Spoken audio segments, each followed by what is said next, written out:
Hello guys! Welcome again to my YouTube channel, Inday It's Vlog.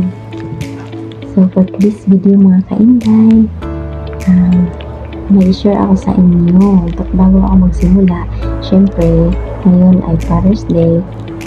So, i-greet ko muna ang lahat ng mga papa dyan. Happy Father's Day!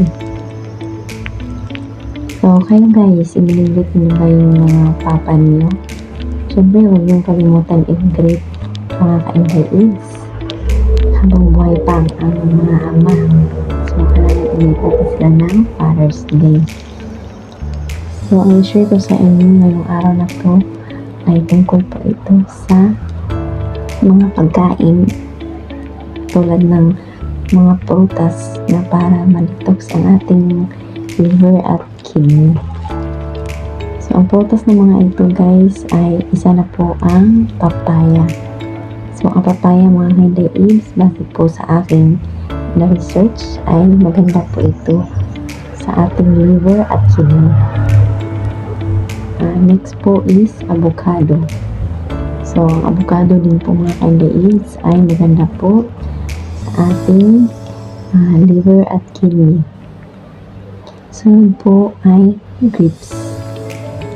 So, kahit anong klaseng grapes po, red grapes. Yan po mga kainday is. And then, watermelon. So, meron po kasi itong mga vitamins mga kainday.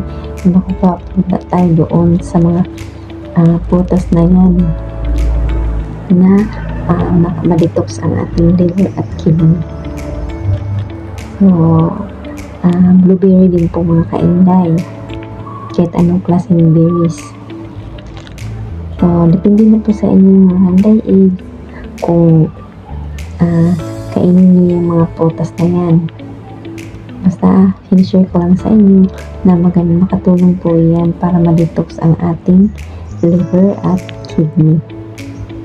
So, ayun po mga kainday, no? Sana po may natutunan po kayo sa aking sinishare ngayong araw na to.